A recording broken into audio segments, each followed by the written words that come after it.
Estudos Brasileiros, e o CIEP também, Centro de Inovação e Conhecimento para a Excelência em Políticas Públicas, e hoje nós vamos ter um formato de 2 apresentações, 2 expositores, pessoas de grande honra para nós podermos pensarmos aí juntos, o professor Oreiro, José Luiz Oreiro, da UNB, o professor e pesquisador também, José Celso Cardoso Júnior, e depois da apresentação deles, nós teremos os debatedores, a Dami, do IEB USP, e também Jonathan Almada, da Universidade Federal do Maranhão. Então, nós vamos organizar o primeiro momento com a exposição dos professores, pesquisadores, primeiro o professor José Luiz Oreiro, depois o professor José Celso, e posterior nós teremos os debatedores, tudo bem? Podemos começar, e quem quiser interagir no chat, nós vamos estar atentos aqui e selecionar alguma pergunta que possa surgir, tá bom? Então, professor José Luiz Oreiro, é um prazer poder ouvi-lo, aprender, refletir e juntar forças aí nesse momento para pensar a contemporaneidade com o tema desenvolvimento e planejamento de Estado no Brasil. Muito obrigada. Quer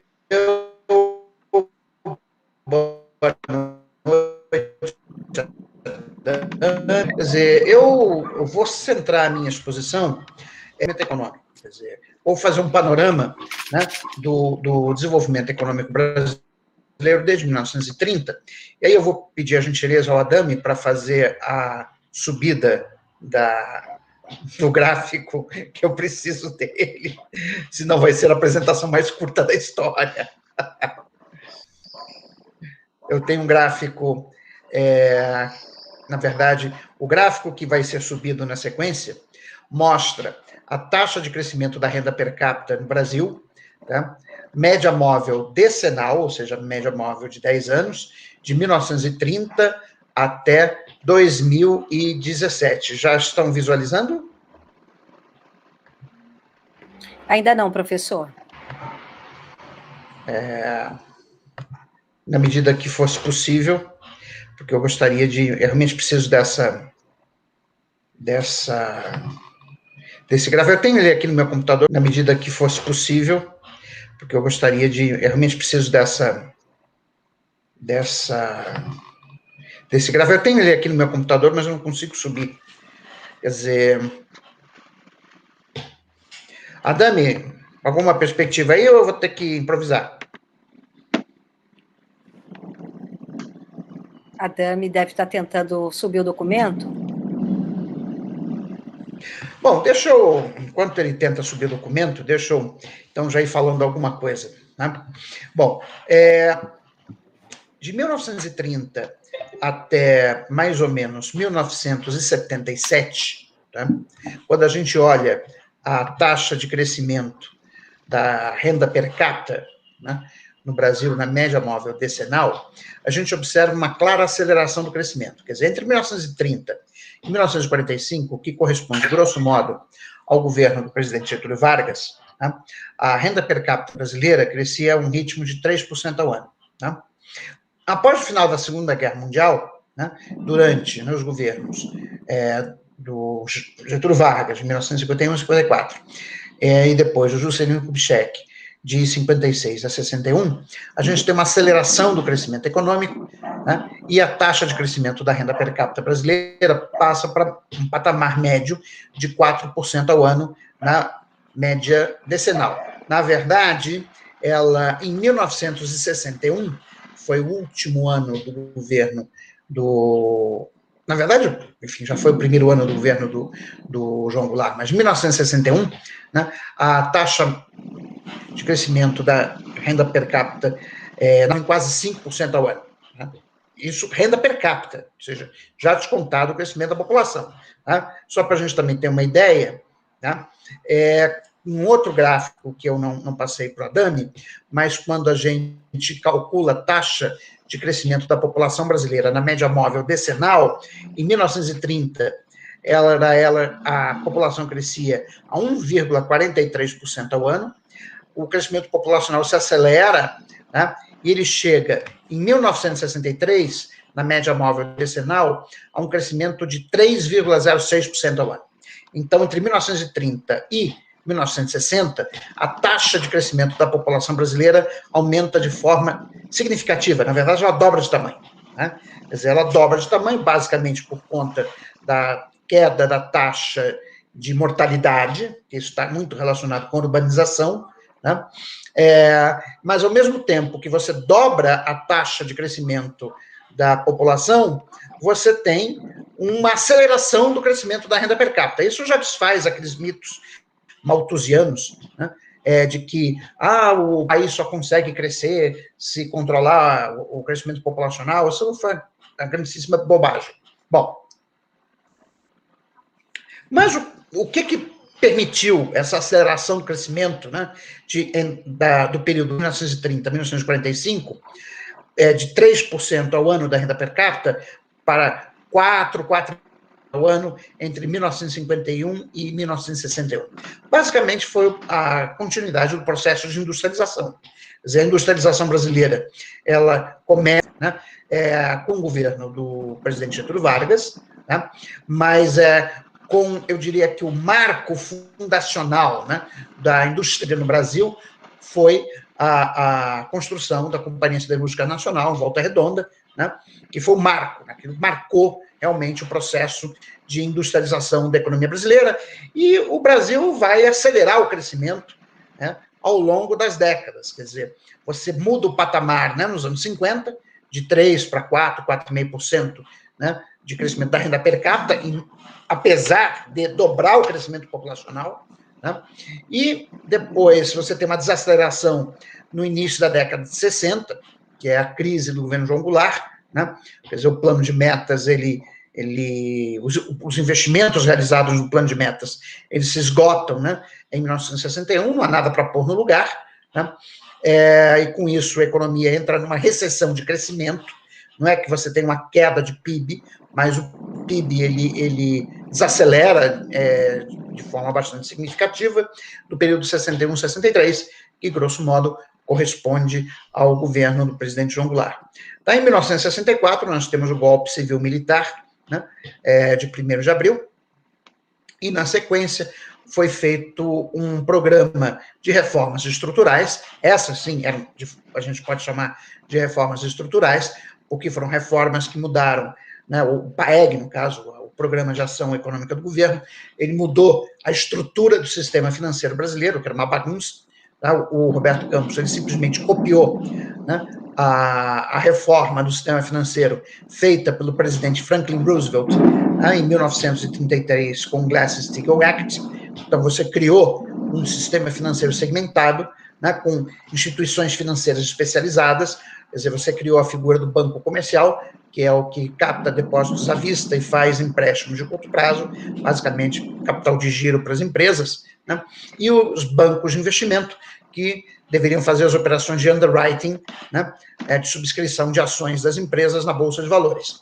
Para permitir também o desenvolvimento do mercado de capitais, e particularmente para você permitir o surgimento de um mercado da dívida pública, que antes não existia no Brasil, quer dizer, até o PAEG, o financiamento do déficit, como havia o diagnóstico, correto ou não vou entrar no assunto agora, de que a inflação era o resultado de emissão monetária, os ministros Campos e Bulhões introduziram, né, o sistema de indexação monetária, né, das ORTNs, Obrigações Reajustáveis do Tesouro Nacional, que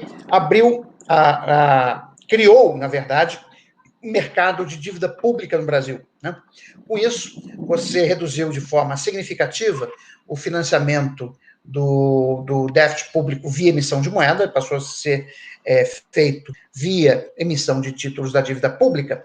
Mas, mais importante do que isso, é que uma vez que você estabeleceu um mercado de títulos da dívida pública, isso também permitiu o surgimento de um mercado de títulos de dívida privada, né? Porque as taxas de juros dos títulos públicos, como o título público é considerado o ativo sem risco, isso tanto no Brasil como em qualquer outro lugar do mundo, então as taxas de juros dos títulos da dívida pública servem como benchmark para as taxas de juros dos títulos de dívida privada, né?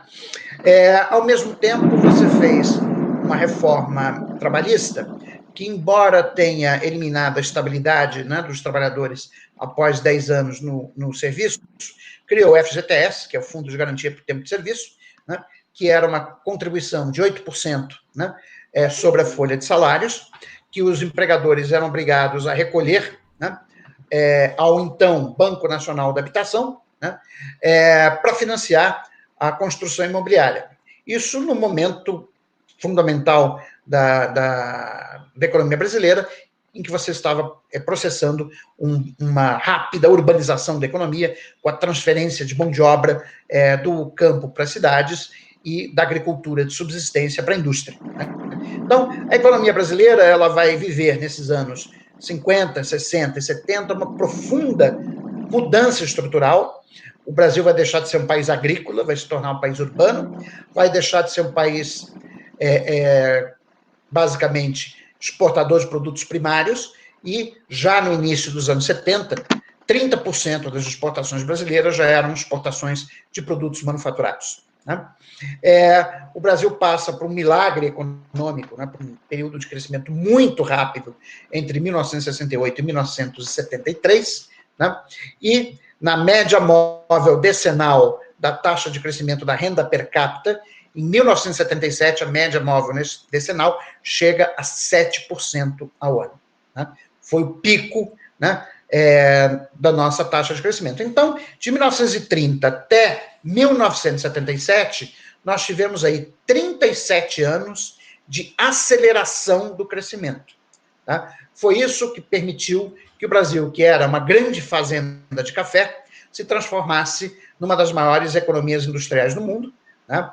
Quer dizer, o Brasil, no final dos anos 70, tinha entre os países em desenvolvimento a indústria de transformação mais desenvolvida do mundo. Quer dizer, se você somasse a produção manufatureira, né, da China, da Índia, da Coreia do Sul, não dava a produção manufatureira do Brasil. Quer dizer, o Brasil era a grande potência emergente, quer dizer, antes que esse termo tivesse sido criado.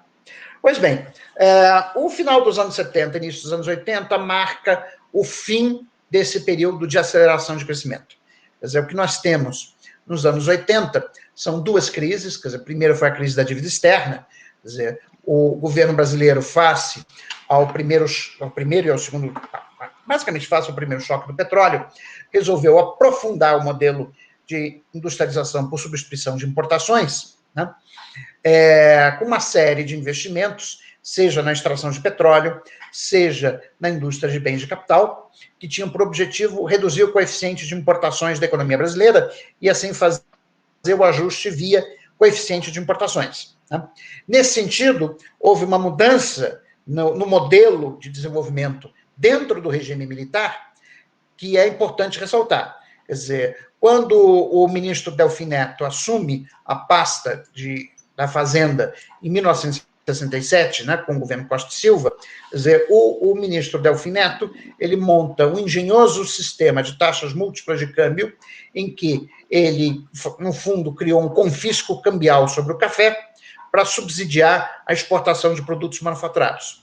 Com isso, num espaço de menos de 10 anos, as exportações de manufaturados, que em 1963 representavam 10% da nossa pauta de exportações, em 1973 já tinha chegado a 30% da nossa pauta de exportações. Então, o Brasil, ele, nessa fase, que faz o milagre econômico, estava claramente adotando um modelo que foi um modelo bem sucedido da Ásia, né? O modelo coreano, o modelo chinês, que era um modelo de inserção externa, né, por intermédio da promoção de exportações de produtos manufaturados. 73, com o governo Geisel, há um rompimento desse modelo. Nós retornamos ao modelo de industrialização por substituição de importações. Então, ao invés de continuar a estratégia de promoção de exportações e, portanto, de aumentar o coeficiente de exportações, ou seja, as exportações sobre o PIB, nosso ajuste foi um ajuste em cima do coeficiente de importações e financiado com poupança externa, né? Ou seja, com endividamento externo. Bom, na época, 73, 74, parecia ser uma boa estratégia, porque as taxas de juros internacionais estavam baixas, e o que acontece, né, é que o Brasil acumula uma vasta dívida externa. Em 1973, nossa dívida externa era da ordem de 7 bilhões de dólares, em 1979, ela já tinha chegado a 77 bilhões de dólares, ou seja, aumentou em 10 vezes. Né? Com a mudança na política monetária nos Estados Unidos, com o Paul Volcker na presidência do Federal Reserve, ele dá um choque monetário, as taxas de juros americanas disparam, com isso as condições de financiamento da dívida externa dos países latino-americanos se deterioraram sensivelmente, e nós temos a crise da dívida externa a partir da moratória do México, em 1982, o que interrompe os fluxos de capitais para as economias latino-americanas, particularmente o Brasil. O Brasil, então, tem que dar, isso ainda no governo militar, teve que fazer 2 máximas desvalorizações do câmbio, na tentativa de fazer o ajuste agora pelo aumento do coeficiente de exportações. Né? A primeira máxima de desvalorização do Delfim não funcionou, em 1981, ela se traduziu quase que 1 para 1 em termos de elevação da taxa de inflação.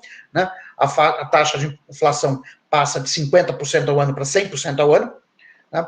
E a segunda máxima de desvalorização de 83, essa funcionou, porque ela foi seguida, ela foi adotada junto com uma política de arrocho salarial que limitou o repasse do câmbio para a inflação.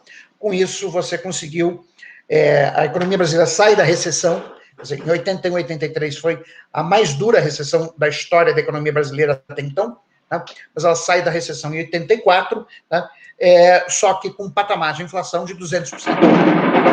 Bom, daí a história a gente já conhece, quer dizer, o Brasil passa, né, na segunda metade dos anos 80, a conviver com índices crescentes de inflação, né? Há diversas tentativas de estabilização da taxa de inflação nos anos 80, que envolviam congelamento de preços, porque se acreditava, né, que a inflação era basicamente devido à inércia, né? Ou seja, a inflação de hoje era determinada pela inflação de ontem. Então, o diagnóstico que eu concordo, diga-se de passagem, só que a maneira de lidar com a inércia, que era por intermédio de congelamento de preços, essa sempre se mostrou uma forma desastrosa de você lidar com a inércia, porque uma inflação alta está associada a uma enorme dispersão de preços relativos. Então, quando você faz um congelamento num ponto arbitrário do tempo, você simplesmente congela uma dispersão de preços relativos que é muito alta, e isso acabava minando qualquer chance de plano de estabilização. Bom, o fato é que o crescimento da economia brasileira vai despencar, né? E nós vamos chegar em 1990 com uma taxa de crescimento da renda per capita na média móvel dos últimos 10 anos de menos 0,32%. Ou seja, os anos 80 foi, de fato, a década perdida. Bom, tem o governo Collor, que foi um desastre, todo mundo já conhece. Entra o Itamar Franco, coloca o Fernando Henrique como ministro da Fazenda, inicia-se o Plano Real, né? E a inflação começa a ceder. Né? Então, havia toda uma expectativa, né, que, uma vez resolvido o problema da dívida externa, que foi resolvido no final dos anos 80 com o Plano Brady, e uma vez resolvido o problema da inflação, que foi resolvido com o Plano Real, né, que o Brasil voltaria a crescer. Pois bem, isso não aconteceu. Embora em 1993, 94, 95, a economia brasileira tenha até conseguido crescer a um ritmo de uns 5% ao ano, né? O ambiente externo desfavorável, com as crises da Argentina, do México, né, e depois do Sudeste Asiático, somado a uma política errada de sobrevalorização cambial e de taxas de juros muito elevadas, porque o modelo de crescimento adotado pelo governo Fernando Henrique era um modelo de crescimento com poupança externa, ou seja, a ideia de que você tinha que manter as taxas de juros altas para atrair poupança do exterior, a poupança do exterior se somaria à poupança privada para aumentar o investimento e, assim, acelerar o crescimento. Pois bem, esse modelo está errado. Tá? A poupança externa e a poupança doméstica, elas não são complementares, elas são substitutas. Na verdade, o aumento da poupança externa, que você teve durante a gestão do Gustavo Franco no Banco Central Brasileiro, de 1995 a 1998, quer dizer, basicamente a poupança externa aumentou de 0 para 4,5% do PIB, e a poupança doméstica se reduziu exatamente na mesma proporção, o investimento continuou em 18% do PIB, que era insuficiente para produzir uma aceleração mais forte do investimento. E aí nós terminamos os anos 2000, né, com uma taxa de crescimento da renda per capita em 2004, na média móvel dos 10 anos anteriores, em torno de 1%, ou seja, muito abaixo mesmo, né, do período do primeiro governo de Getúlio Vargas, em que a taxa média de crescimento da renda per capita era de 1% ao ano. Bom, a partir de 2004 e 2005, no entanto, há uma aceleração do crescimento, né, que corresponde basicamente aos 2 mandatos do presidente Lula, né, e a primeira metade do primeiro mandato da presidente Dilma Rousseff, em que a taxa média de crescimento da renda per capita, na média móvel decenal, ela se acelera e chega em 2013 até 3% ao ano. Bom, vários fatores contribuíram para isso. Primeiro, o fator foi, obviamente, um clima externo extremamente favorável, que permitiu, num primeiro momento, de 2002 a 2004, um aumento muito forte das exportações de manufaturados, mas, na sequência, houve um aumento dos preços das commodities, como minério de ferro, soja, etc., que vai levar a uma crescente reprimarização da nossa pauta de exportações, né?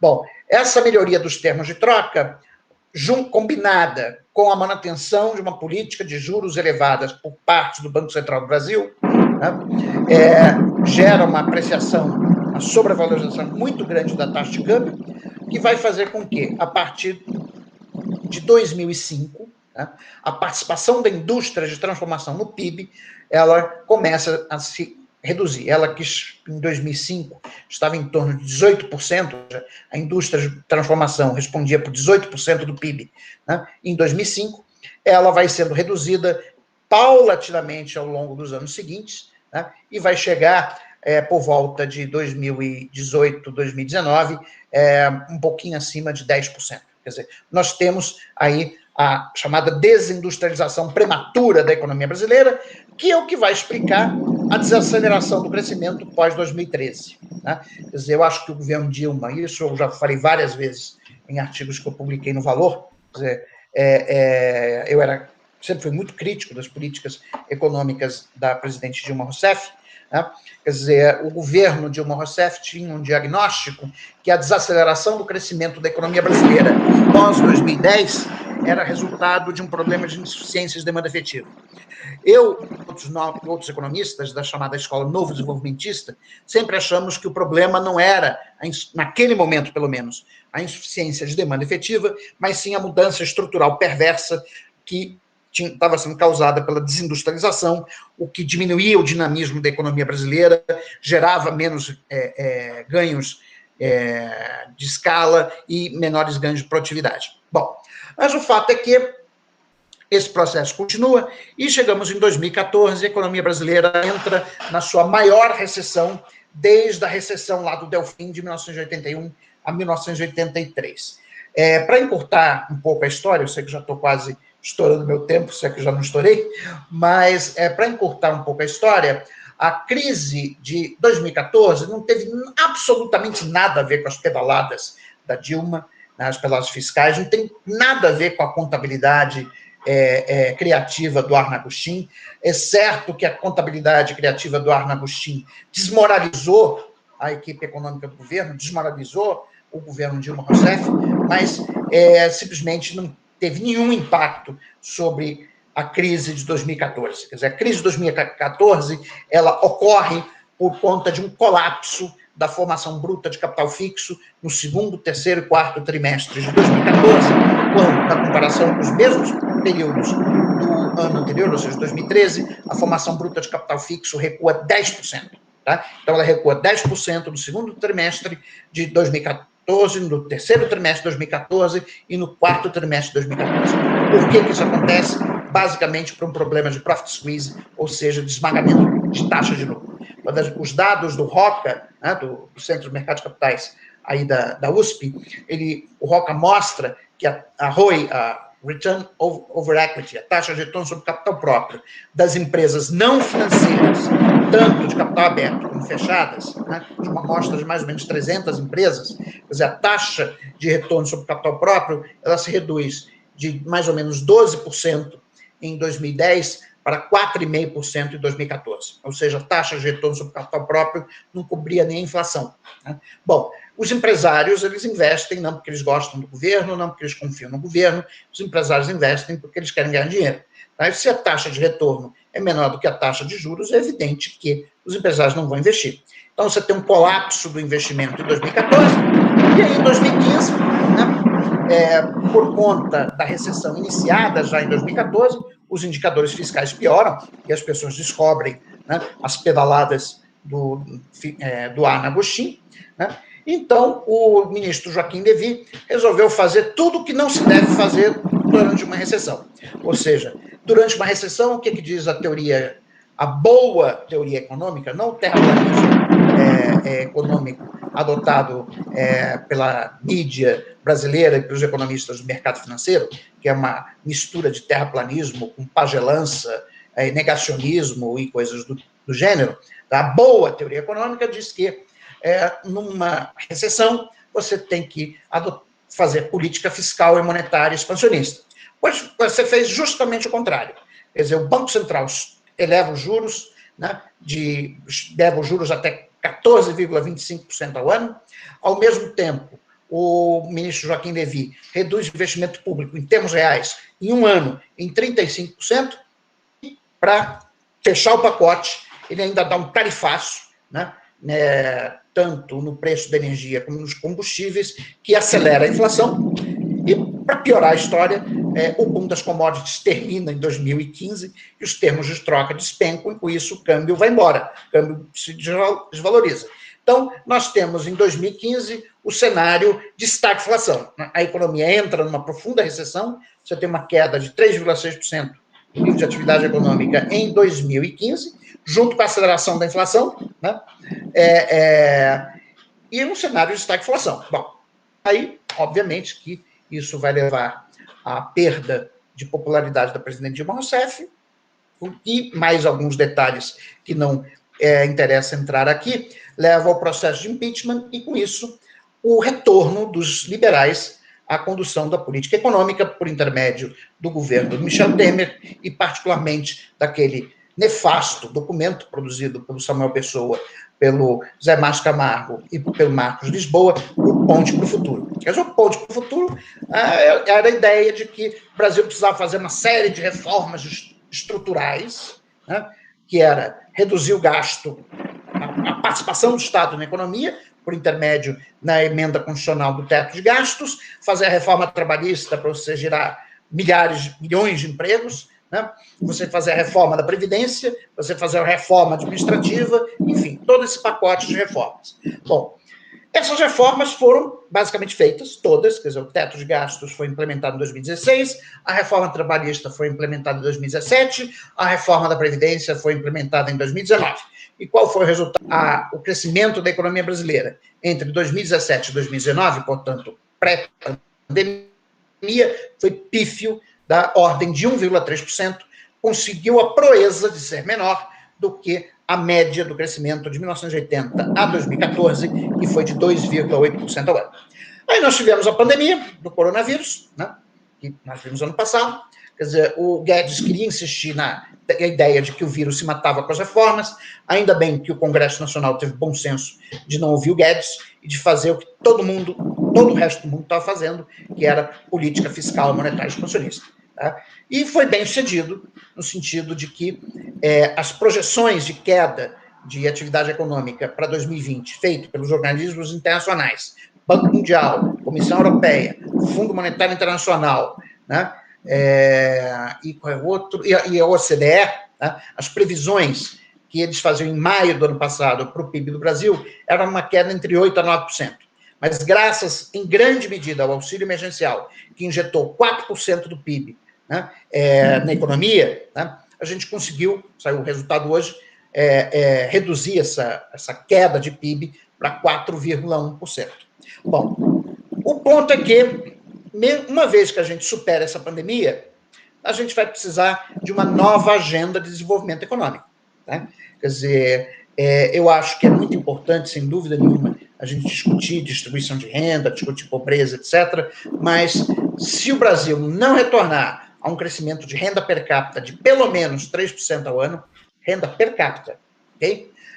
O que daria hoje, com um crescimento populacional, talvez um crescimento do PIB da ordem de 3,8%, 3,7% ao ano. Tá? Se a gente não voltar a um crescimento de 3% ao ano da renda per capita, tá?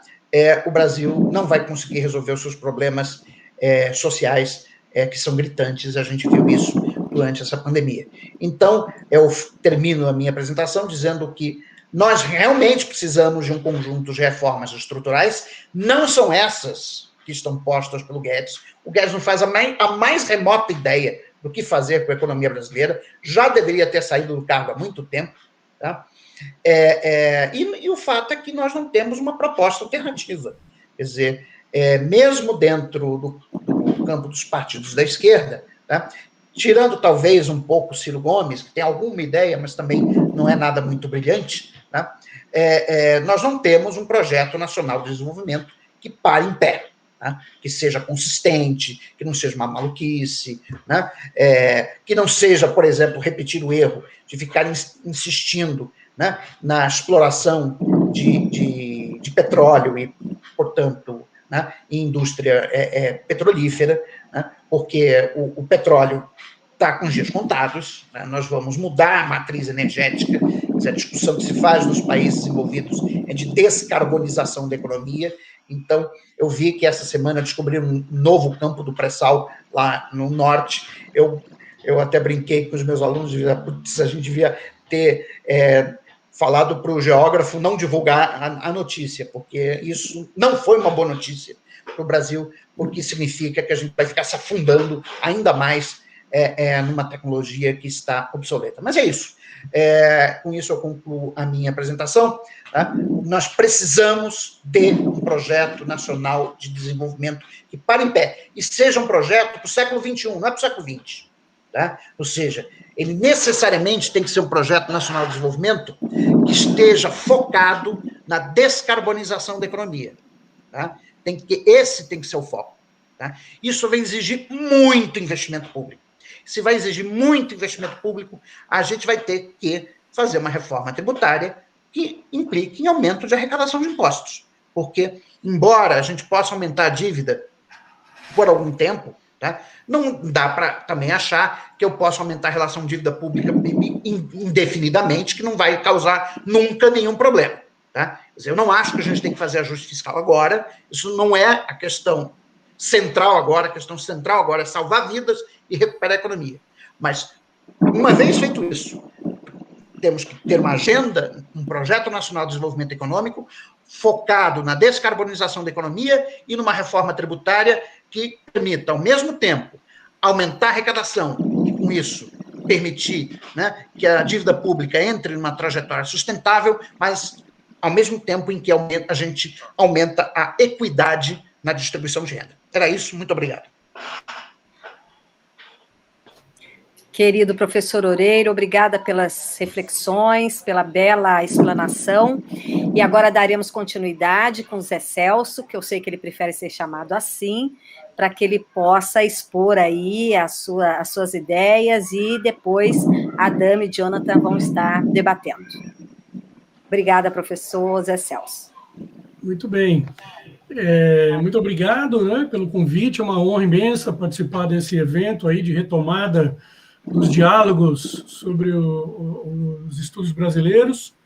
Agradecer em especial ao colega, a Dami, que tem feito esse esforço de mobilização, né, de sensibilização e mobilização, né, de economistas e outros profissionais para esse tema tão importante da retomada do desenvolvimento, do projeto de desenvolvimento, sem o que, realmente, como diz o professor Oreiro, nós não temos nenhuma perspectiva de futuro.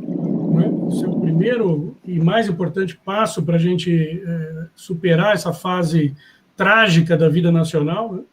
Bom, cumprimentar, evidentemente, o professor Oreiro pela brilhante exposição, e agradecê-lo por ela, porque, na verdade, isso vai me facilitar aqui meia hora de conversa também, que eu precisaria fazer para poder contextualizar o tema do planejamento, que foi o pedido que o Adame fez para eu trazer para o debate, né? Como é que o planejamento governamental entra nessa conversa. Né? Cumprimentar a professora Ana Abreu, agradecer também pela colaboração e pela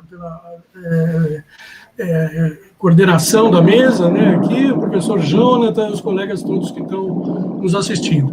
Bom, eu vou fazer uma apresentação tentando seguir aqui um roteiro que eu montei no PowerPoint, então deixa eu ver se eu consigo fazer aquela mágica de subir o documento. Acho que estamos vendo, né? Bom, duas observações metodológicas sobre o tema do planejamento importantes são as seguintes.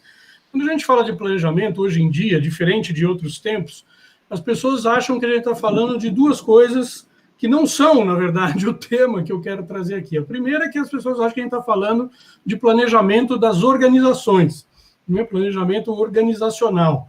Isso por uma influência, claro, do mercado, por uma influência do planejamento de organizações que se desenvolveu muito, né, ao longo dos últimos anos e que penetrou o setor público, inclusive. Né? Então, a primeira ressalva metodológica eu não vou falar aqui de planejamento organizacional. Isso fica para os estudiosos de organizações e de administração pública que estudam isso por meio do análise SWOT, planejamento via BSC, né, que, por sinal, é um modelo do setor privado via BSC, né, que, por sinal, é um modelo do setor privado que vem sendo amplamente utilizado no setor público e de modo, muitas vezes, sem as mediações necessárias, etc. Né? Então, logo, o planejamento que conecta a ação do Estado com o desenvolvimento econômico, evidentemente, desenvolvimento nacional. A segunda observação é que também, quando a gente fala de planejamento, pessoas acham que a gente vai falar de PPA, né, de plano plurianual. E, claro, embora essas duas coisas estejam correlacionadas, elas estão longe de serem a mesma coisa. Né? O PPA, criado na Constituição de 88, ele é um instrumento do planejamento estratégico, como a gente vai abordar o tema aqui. Né? Então, desde logo, não se trata de confundir ou de reduzir a discussão do planejamento apenas ao seu instrumento principal, inclusive em vias de ser extinto pela PEC 188, se ela vier a prosperar. Né? Ou seja, o PPA. Mas é claro que eu vou, na medida do possível, tentar relacionar essas duas coisas. Bom, então, do que nós vamos falar? Nós vamos falar de planejamento de uma perspectiva governamental, né, de planejamento num sentido técnico-político, como é a abordagem sugerida pelo Caratos, né, esse economista chileno que foi assessor do Allende, teve uma participação ativa na construção de uma teoria do planejamento público, logo, o planejamento das políticas públicas para o desenvolvimento dos países latino-americanos, em particular, né? É disso que a gente vai falar. Né? E aí isso nos remete para duas questões muito importantes que precisariam retomar também para a agenda pública, né, de discussões no Brasil, se a gente quiser retomar a discussão e o projeto de desenvolvimento, e um projeto, né, de desenvolvimento nacional. A primeira quais são as dimensões desse desenvolvimento no século XXI. Então, muito na linha do que o professor Oreiro falou agora no final da sua apresentação, a ideia é, evidentemente, buscar vislumbrar, entender quais são as tendências, né, as macro tendências ou as tendências estruturais, né, em vários campos do conhecimento, da economia, do meio ambiente, da sociedade, da política, né, para poder conceber um projeto de desenvolvimento atual, contemporâneo, né, condizente com as necessidades e com as possibilidades de um país como o Brasil. Né? Isso, evidentemente, já coloca a discussão num plano muito além da mera dimensão econômica, evidentemente. Né? Ou seja, o próprio tema do crescimento econômico, né, precisa ser olhado de uma perspectiva muito diferente daquela com a qual foi trabalhado, né, ao longo de todo o século XX, né, crescimento como industrialização apenas, né, e industrialização a qualquer custo,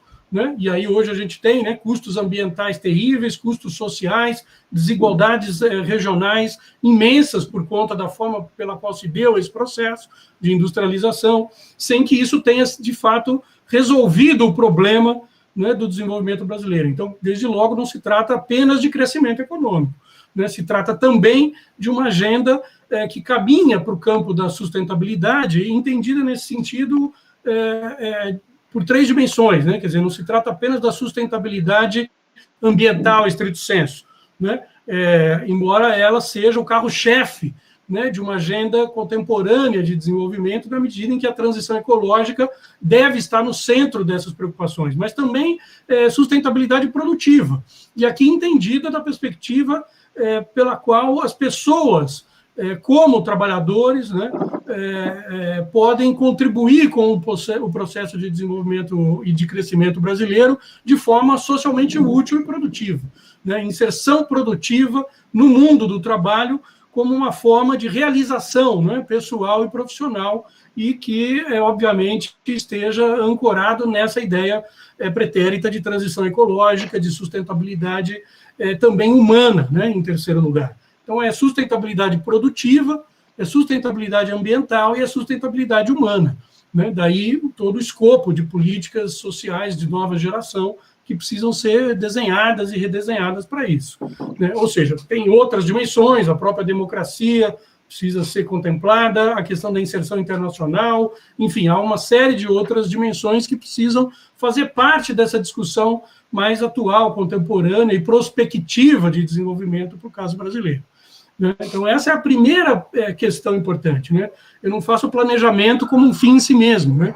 O planejamento ele tem que ser entendido não só como um processo técnico-político de transformação das estruturas, né, produtivas e sociais de um país, mas apontando para um desenho, para um projeto que contemple ou que esteja sintonizado com essas macro dimensões do século XXI que a gente mencionou aqui, né?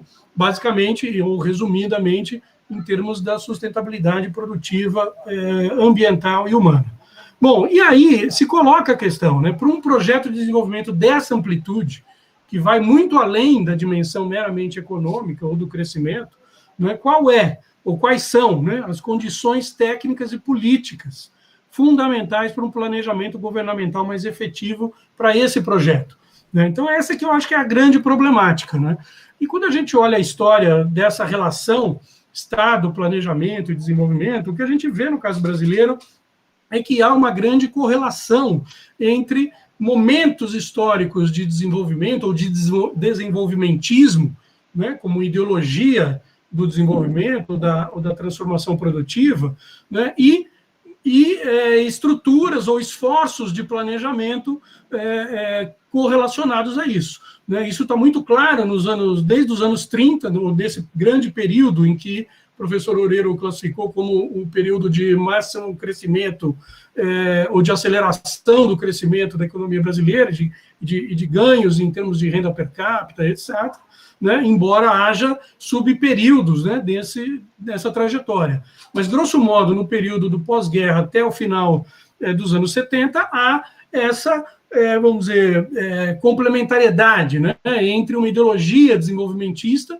independente do seu teor ou das suas implicações, e uma montagem institucional de aparatos e de uma própria cultura de planejamento que dá suporte a essas políticas que foram de crescimento econômico mais do que de qualquer outra coisa, né, nesse período.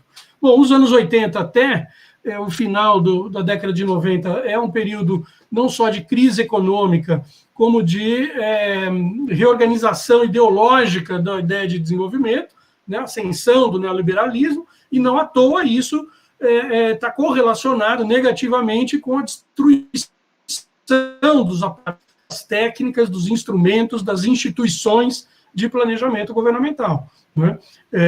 Há um período, portanto, de retomada posterior, né, que se dá nesse período Lula-Dilma, mas, sobretudo, no governo Lula, né, de retomada de uma ideia de planejamento num tom menos discricionário, né, tentativamente mais democrático, participativo, né, mas ainda assim insuficiente para instaurar um novo padrão de desenvolvimento inclusivo de modo sustentável, né? Sustentável.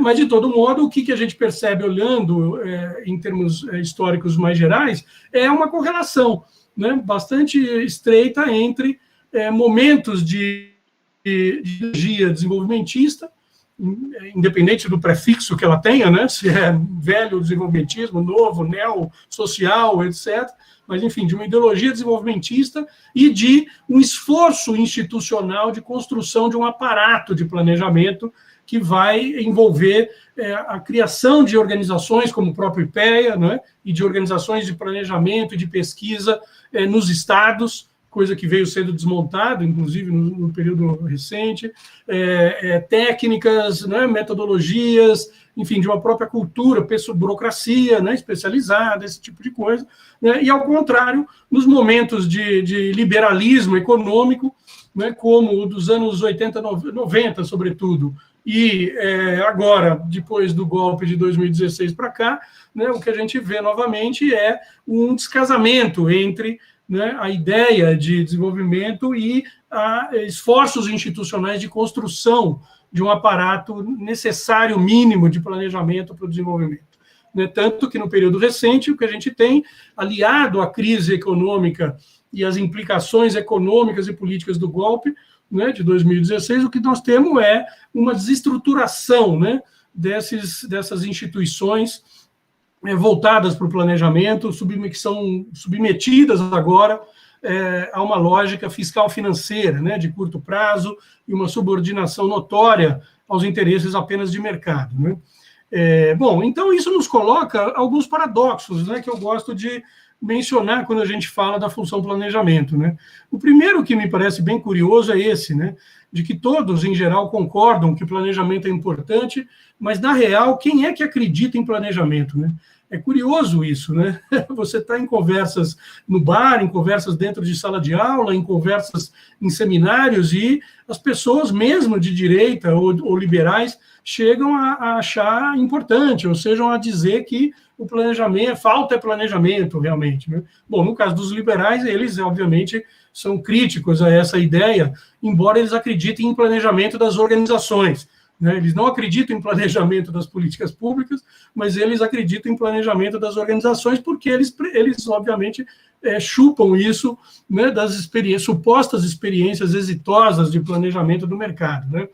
Mas, na prática, ninguém acredita. Então, isso desqualifica, isso deslegitima, isso torna a função planejamento governamental uma função menor dentro do leque de macrofunções ou de funções estruturantes da administração pública. Né? Compara, por exemplo, o status institucional da função planejamento governamental hoje em dia com o status institucional da função controle, né? Ou da função orçamentação, ou da função arrecadação, né? Que são todas funções estruturantes da administração pública, sem as quais a política pública, né, de certa maneira, não funciona.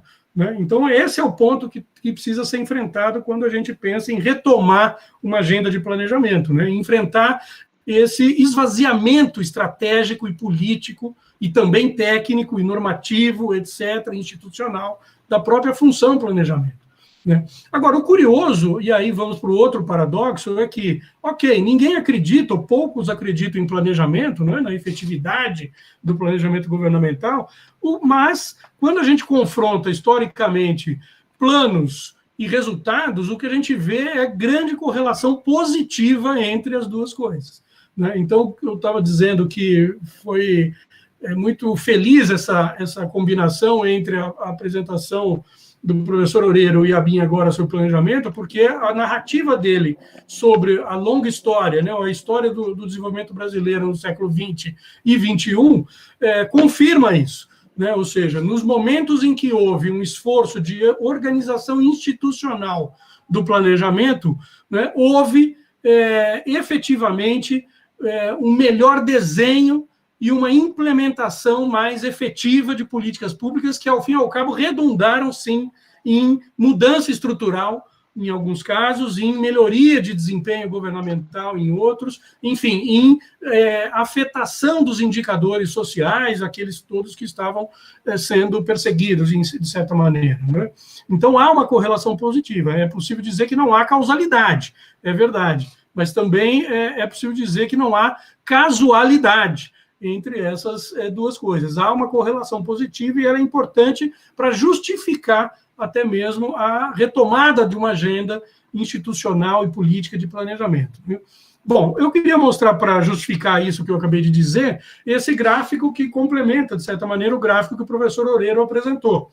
Aqui nós temos um gráfico que é mais curto temporalmente, ele vem de 2003, 2004 para 2015, e ele mostra essa combinação virtuosa que houve nesse período entre o crescimento da renda per capita brasileira, concomitantemente a queda do índice de Gini, que, como sabemos, é o índice de desigualdade no mundo do trabalho.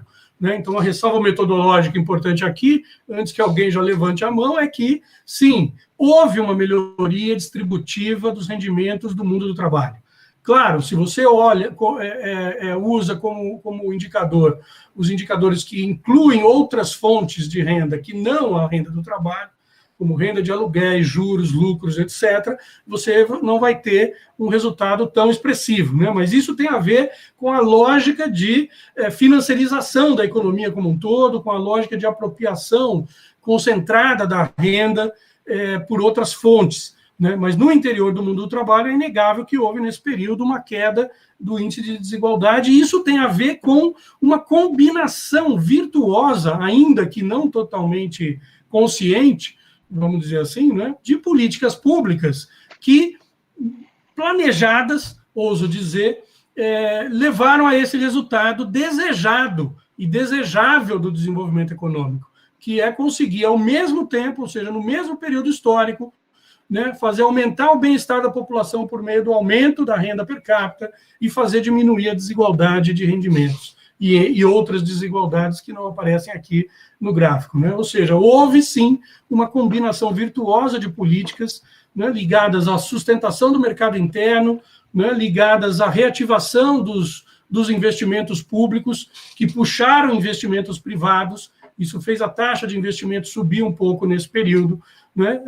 Uma ativação de canais de crédito e de diversificação setorial e territorial do crédito, né, que também ajudaram nesse processo, políticas específicas, como, enfim, o próprio PAC, o Minha Casa Minha Vida, né, o financiamento da agricultura, exportações, enfim, coisas várias que, ao fim e ao cabo, e políticas sociais, evidentemente, né, o aumento do gasto social e do gasto total e per capita, né, que em conjunto geraram esse resultado, né? Evidentemente, esse é um resultado importante porque ele não é derivado da lógica pura e simples do mercado, né? Muito pelo contrário, né? Ou seja, por trás desse resultado tem um esforço político e institucional que pode ser traduzido como um esforço de planejamento, né? Para além do PPA, evidentemente, mas também levando em conta o próprio PPA nesse período, né? Mas para além do PPA, um esforço de planejamento no sentido de tornar o Estado capaz de produzir políticas públicas, de implementar políticas públicas que, somadas, engendraram esse resultado, né? Basta dizer que esse é um resultado inédito na história econômica brasileira, né? Nós não tivemos, na história republicana brasileira, nenhum momento histórico como esse, de combinação simultânea do aumento da renda per capita com queda da desigualdade. Você pode dizer, nos anos 70 houve um crescimento explosivo da renda per capita, mas aquilo veio junto com um aumento da desigualdade, né? Ou nos anos 90 houve um começo de redução da desigualdade depois do Plano Real, mas isso se deu por razões não virtuosas, por razões espúrias, ou seja, não por um processo de estruturação, formalização do mercado de trabalho, né, mas por um processo de enxugamento do mercado de trabalho, bem na verdade, né, um achatamento completo das rendas do trabalho em todas as posições da ocupação que a gente pudesse olhar, né? Então, é uma razão não virtuosa, tanto que não se sustentou tanto quanto se sustentou nesse período dos anos 2000. Bom, isso para dizer que existe esses autoenganos do liberalismo quando a gente confronta esses dados de realidade com e fala sobre planejamento com os defensores desse modelo atual que está em curso, né? Ou seja, quando tomam o poder, o governo, os liberais acham que aquilo que eles propõem e praticam não é planejamento, né? Eles acham que eles são apenas melhores gestores, né? Pois eu pergunto, do governo Temer e Bolsonaro, né, há alguma melhora visível em alguma área de política pública? Né? Nem sequer na área da defesa nacional, que veio sendo blindada, privilegiada, é possível dizer que haja melhora, né? Muito pelo contrário, nós entregamos, né, o campo de lançamentos de Alcântara, nós desestruturamos o projeto de construção do submarino nuclear, ou seja, e nós estamos atrasadíssimos no projeto cibernético, que são os 3 grandes projetos da defesa nacional. E, pelo contrário, áreas como meio ambiente, toda a área social, e mesmo a política econômica, que é onde os liberais acham que são os reis do pedaço, o que nós vemos é um completo desmonte, né? Não só das políticas em si, mas dos resultados, né? Que são catastróficos até o momento em termos reais, né? De manejo da política econômica e das outras políticas públicas todas. Como é, aliás, o projeto desse governo, né? Não à toa o projeto declarado é o de tornar o Estado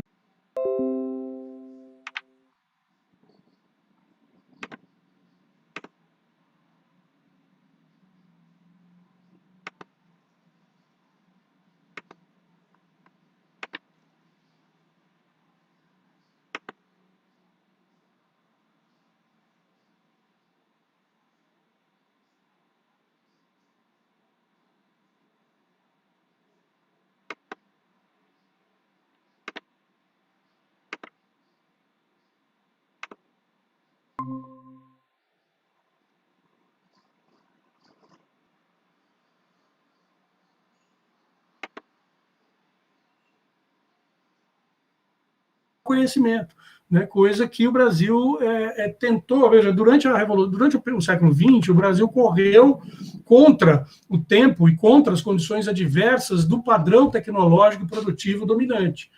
E conseguimos, por meio de engenharia reversa, cópia e alguma inovação interna própria, né, conseguimos diminuir a distância que nos separava dos países centrais ou da fronteira do conhecimento, de modo mais geral. Pois bem, dos anos 2000 para cá, essa distância voltou a aumentar, né, por conta da natureza e da dinâmica dessa nova revolução técnico-científica que está em curso, né? Ou seja, nós estamos hoje muito mais distantes de alcançar a rabeira desse processo de fronteira do conhecimento e da revolução técnico-científica do que a gente estava em relação ao padrão técnico-científico anterior, né? Então, essas mega tendências, elas complexificam e tornam muito mais desafiador e muito mais difícil, né, a superação do Brasil, ou a inserção do Brasil nesse contexto global, né? Então, indo para a agenda brasileira, né, e pensando nas nossas capacidades instaladas e naquelas que são necessárias para uma agenda mínima de recuperação, né, do discurso, da retórica e da agenda política do desenvolvimento. Evidentemente, nós temos que ir para além do crescimento do PIB. É claro que um país como o Brasil ainda precisa fazer o PIB, o Produto Interno, crescer, né? A gente está longe de estar num estágio de um país desenvolvido, como algum da Escandinávia ou do Japão, ou sei lá, que pode se dar o luxo de discutir políticas de decrescimento, né? A gente está ainda numa fase que a gente precisa ainda fazer o produto crescer para incorporar produtivamente uma massa imensa de pessoas aos circuitos monetários da produção e da distribuição, né? Mas isso não pode se dar nessa retomada que vier a acontecer apenas centrado no crescimento econômico, evidentemente, né? Coisa que, aliás, domina, né, a discussão hoje toda no Brasil. Ou seja, nós regredimos, inclusive no período, nesse curta-metragem horrível de 2016 para cá, nós regredimos em relação ao que já tínhamos conseguido alcançar nos anos 2000.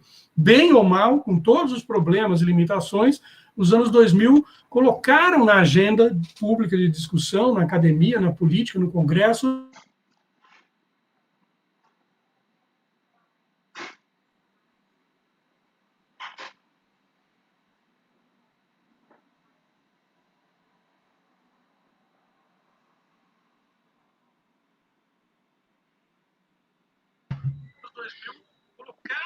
Travou o Zé Celso? Parece que sim. Eu achei que fosse só para mim. Zé Celso travou. A exposição permaneceu, mas o áudio... Deve ter dado uma caída. Vamos dar um tempinho aqui? Eu acho que ele deve estar reconfigurando lá, mas não caiu a tela, isso é bom. Não consta que ele saiu da reunião. Isso.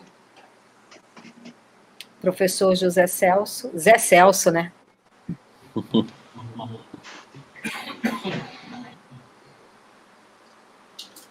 Ele saiu. Agora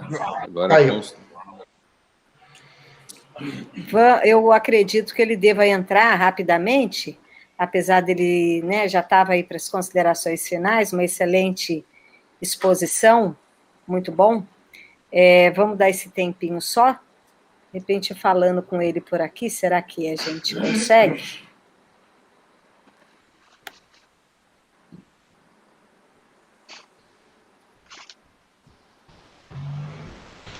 Nesse período... Nossa, Jonathan quer fazer alguma consideração? Aproveitar o bate-papo com a fala do professor Loureiro? Já para a gente entrar no debate? Isso, acho que a gente já poderia... Meu estômago já começa a reclamar, então daqui a pouco eu Então, a gente pode fazer o seguinte, o Jonathan já faz a questão para o Loureiro e depois você retoma quando o Zé Celso retornar, pode ser? Pode ser. Pode ser. Eu quero começar a intervenção primeiro agradecendo, né, o Adame pelo convite para a gente fazer esse evento em parceria, né, do CIEP com os Estudos Brasileiros, né? Agradecer também aos nossos participantes, né? A Ana, professor Loureiro e o Zé Celso, quando ele voltar, e dizer o seguinte: eu penso que uma primeira provocação, né, seria para os dois, mas eu vou fazer agora para o Loureiro, na volta eu repito, é o seguinte: Loureiro faz uma retomada, né, da história econômica brasileira com muita consistência, muita pertinência, e o Zé Celso faz uma retomada do planejamento, né? São duas linhas que correm em paralelo. E eu penso que uma terceira dimensão faz a conexão, ou deveria fazer, né, a conexão entre as duas, que é a dimensão política, né? Quem faz a conexão entre a economia e o planejamento é a política, quando ela funciona bem, né? Em tese, quando ela funciona bem, ela faz essa conexão, e aí nós temos um país que cresce, que se desenvolve, que avança, né? Não necessariamente com democracia, porque eu acho que aí é um primeiro paradoxo, né?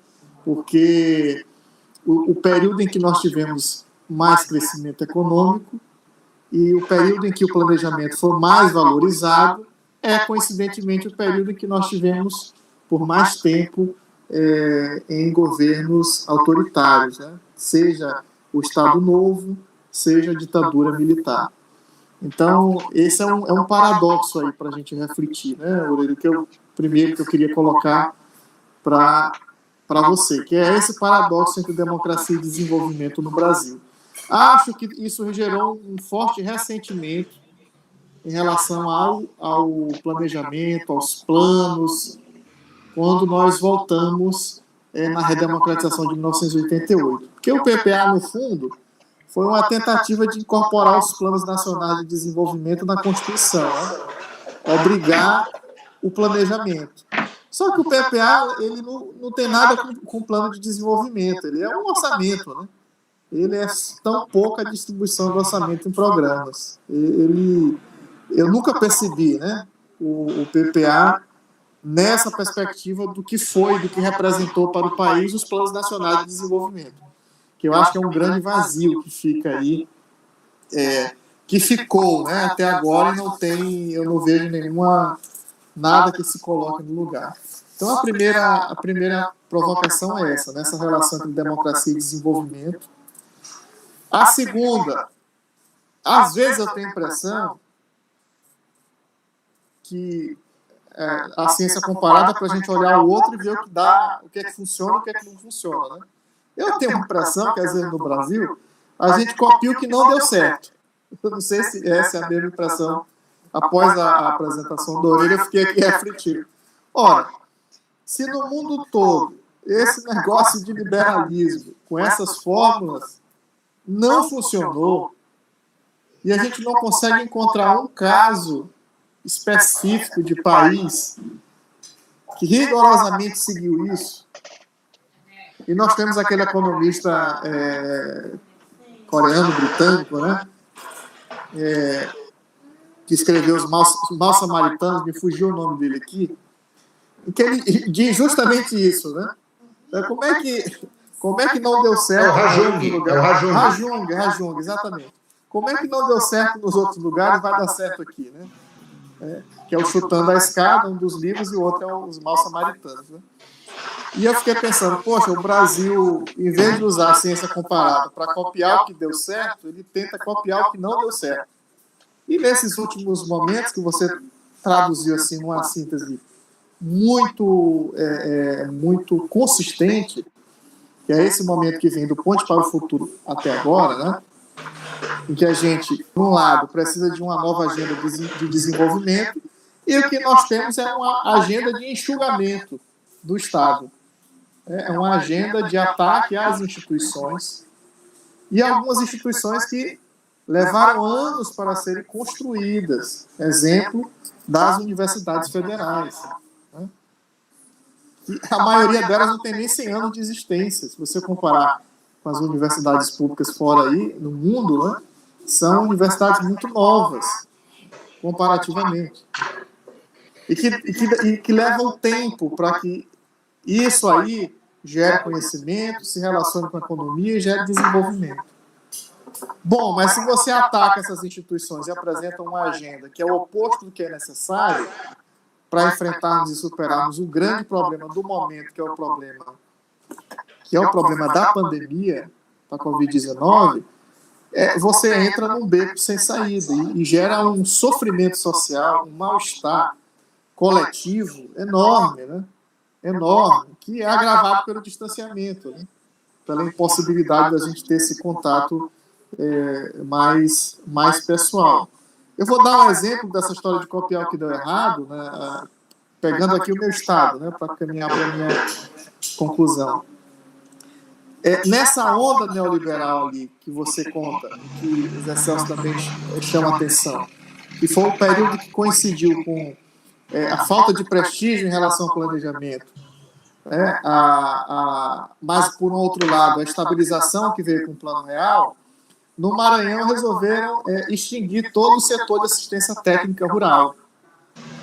São instituições que existem até hoje em estados como São Paulo, Paraná, Mato Grosso, etc. Né? São as mesmas instituições de assistência técnica rural, com uma grande experiência, inclusive em pesquisa.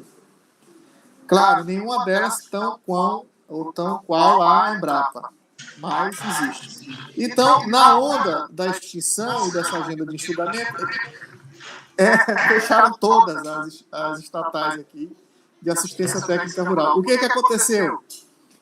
A soja cresceu enormemente, porque a soja ela tem a sua própria pesquisa. Ela própria financia a sua pesquisa, ela própria financia suas instituições e entidades, e se aproveita também da que existe aí disponível, que as públicas produzem. Né? Então, o que é que isso aconteceu? Gerou um empobrecimento enorme, rural, do Maranhão, que ainda tem uma população muito expressiva vivendo na área rural. Quando você chega com a pandemia e essas crises que nós vimos aqui, qual é o efeito no estado periférico de economia periférica, né? Que é periférica da periférica? Salvo a exportação, servir de corredor de exportação do minério de ferro de Carajás pelo porto do Itaqui. Ou testemunhar os foguetes que não dão certo na base de Alcântara. O que é que aconteceu? A pobreza cresceu no estado, a desigualdade. Essa é a realidade atual dos últimos dados publicados sobre desigualdade. Então, eu acho que um ponto, recapitulando e finalizando, será que o Brasil vai conseguir equilibrar essa relação democracia-desenvolvimento? Será que, ao usar a ciência comparada, nós realmente estamos copiando o que não deu certo? E terceiro, né?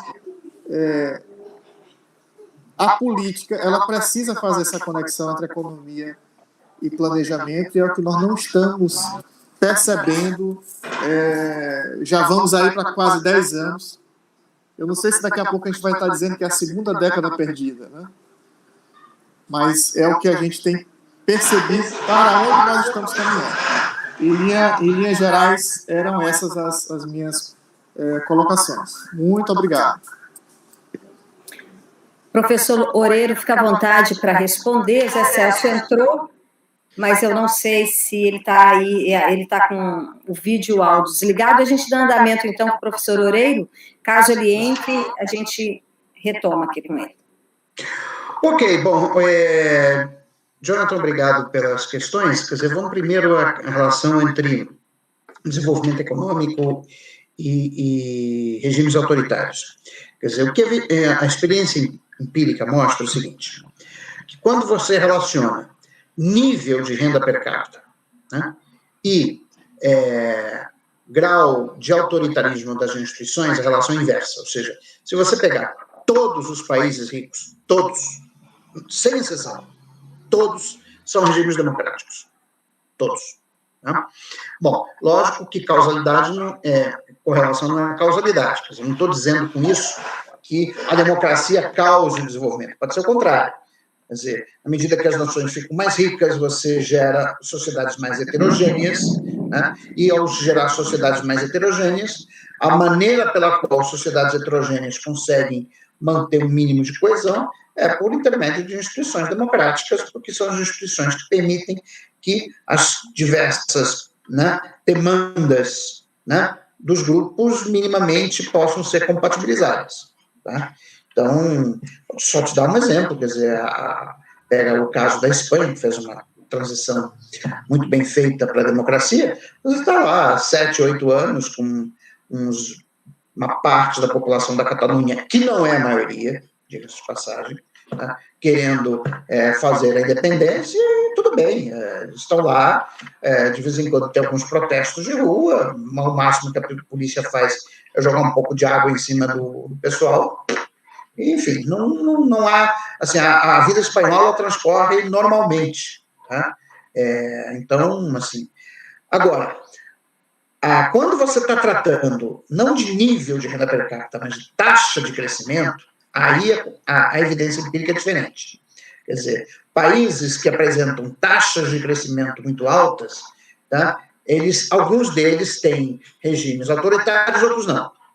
Tá? Então, o que parece ser, vamos dizer assim, consensual é que tem um certo nível crítico de renda per capita, acima do qual, realmente, regimes autoritários tornam-se insustentáveis. Tá?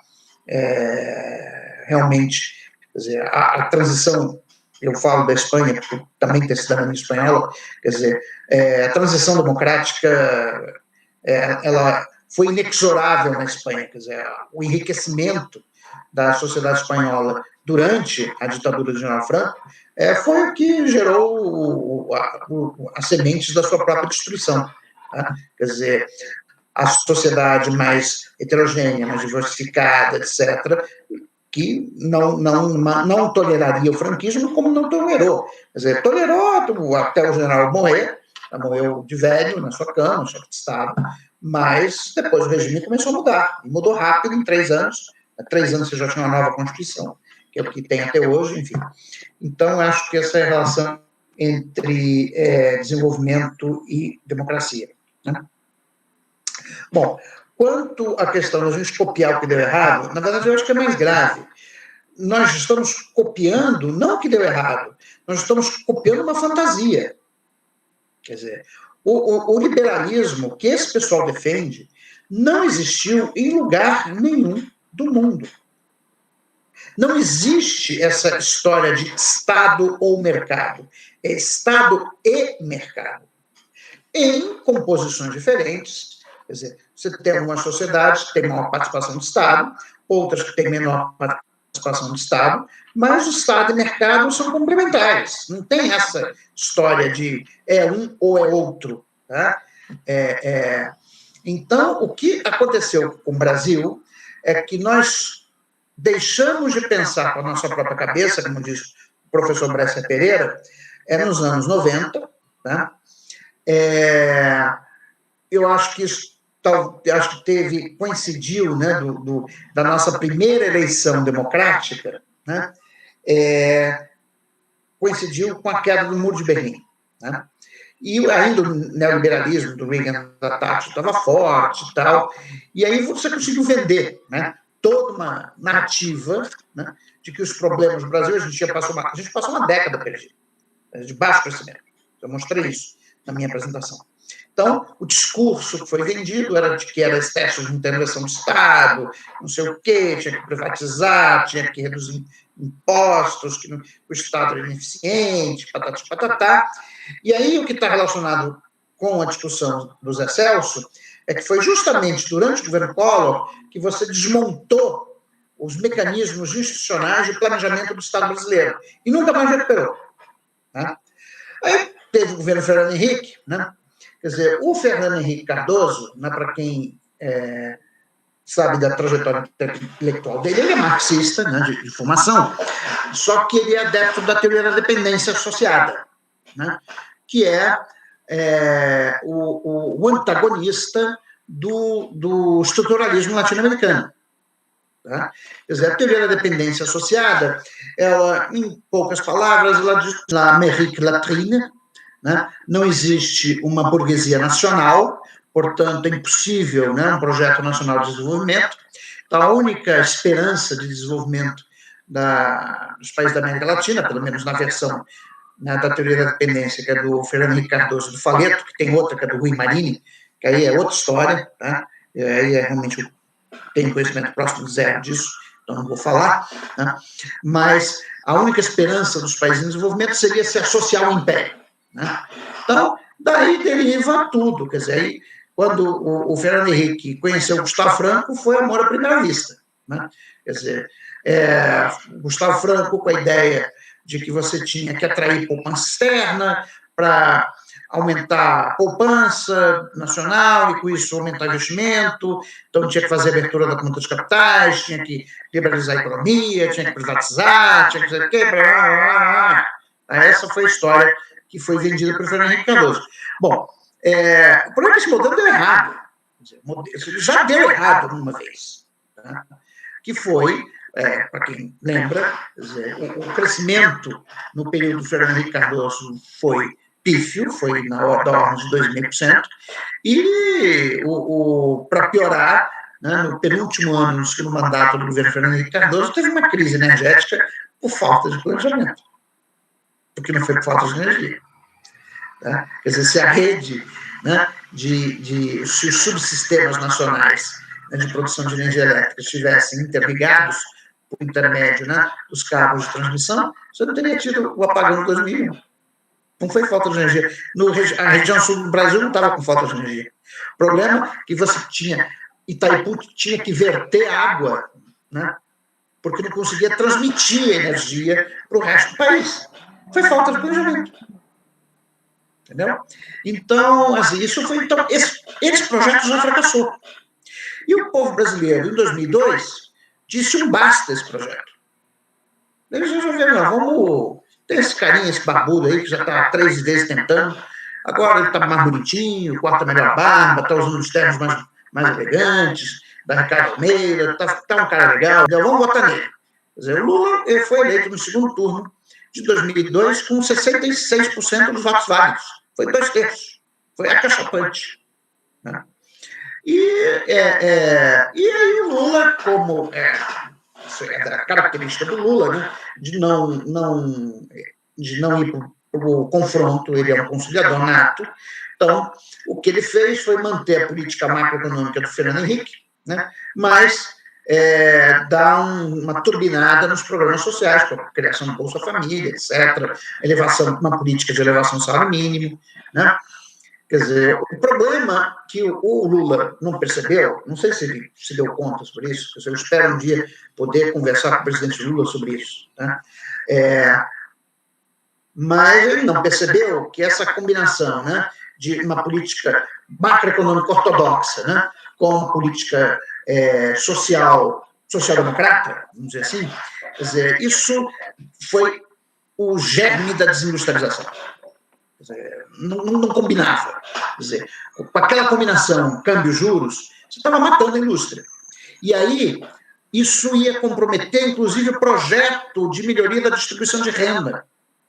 Porque a distribuição de renda, no duro, você muda, quando você muda o perfil do emprego. Ou seja, quando você transfere pessoas de empregos de baixa intensidade tecnológica para empregos com média e alta intensidade tecnológica.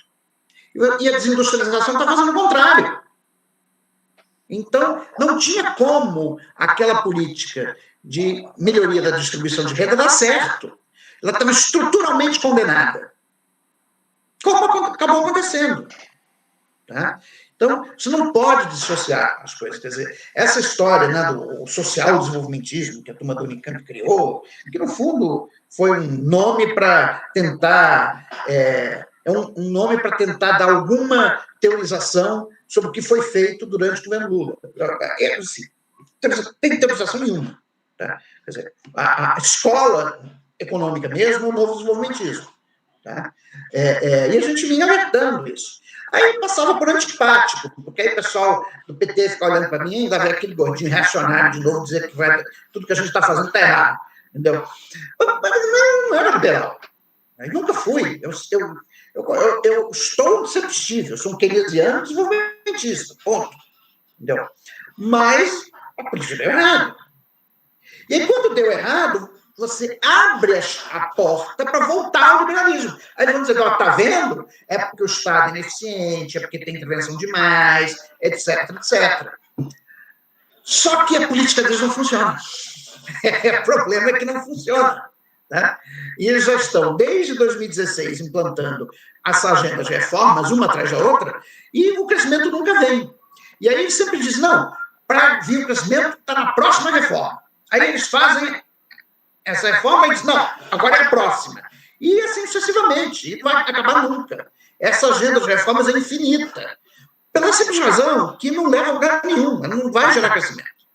Quer dizer, o objetivo dessas reformas, e aí eu termino para questão de natureza política. Quer dizer, a crise de 2014, 2016 foi uma crise de esmagamento de lucros, certo? Taxa de lucro caiu.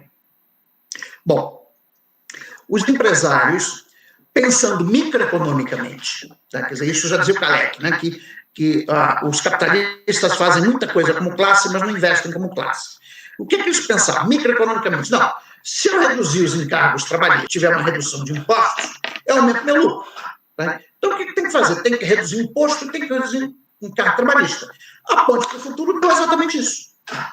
Para o empresário, para a lógica dele, funciona. Ele está pensando na lógica dele, individual. Para a lógica dele individual, funciona. Tá? Só que para o país como um todo não funciona. E aí a gente fica num jogo de soma negativa que nem eles recuperam a taxa de lucro que eles queriam e nem o país retoma o desenvolvimento.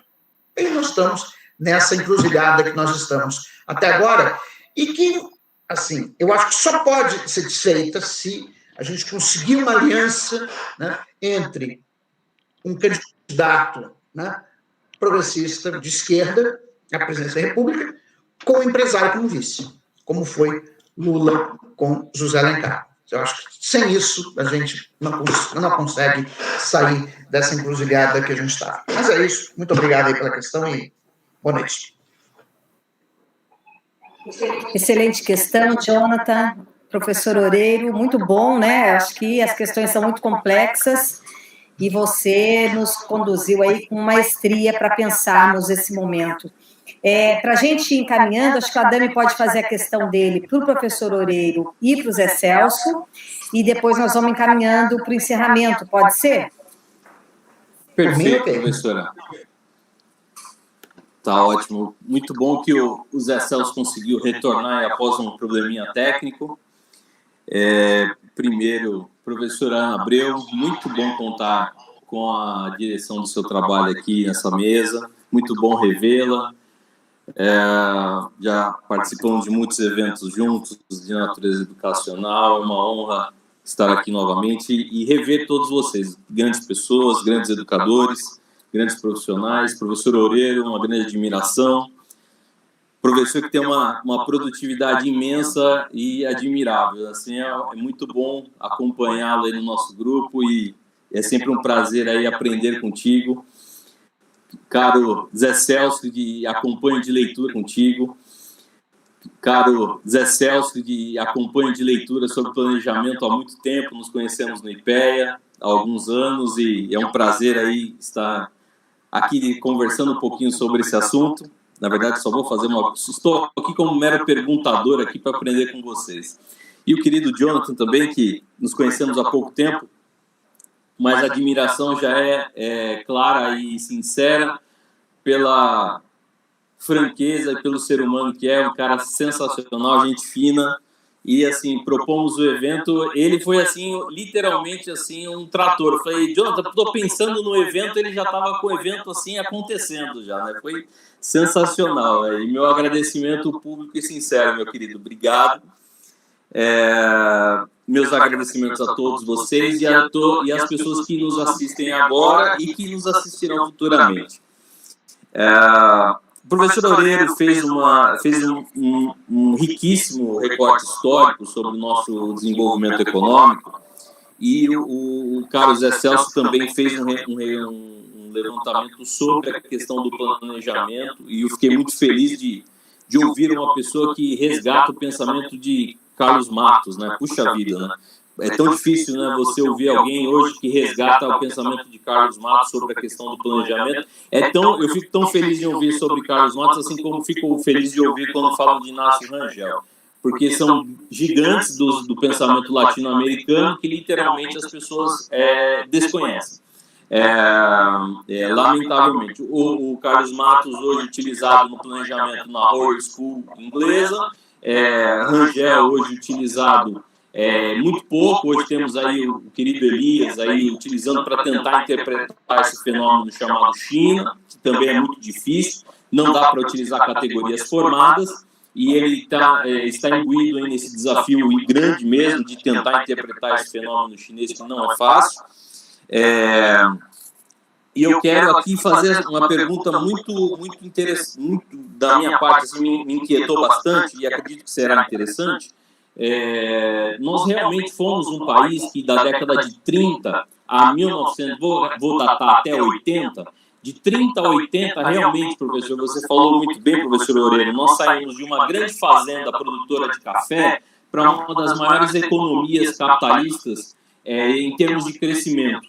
Nós crescemos, assim, em termos de crescimento, talvez o Japão e a União Soviética tiveram taxas semelhantes à nossa. Outros países não chegaram, e países desenvolvidos. Então, e tivemos experiências de desenvolvimento, de planejamento,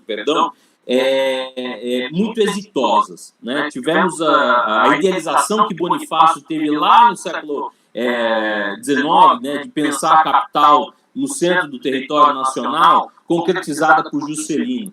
Tivemos aí plano de metas, tivemos aí vários planos executados, como até os planos executados pela própria assessoria econômica de Vargas, chefiada por Rômulo de Almeida e também por Inácio Rangel, de 51 a 53, com vários planos, dentre elas a Petrobras, Eletrobras, plano do carvão, ferrovias pelo país, estradas.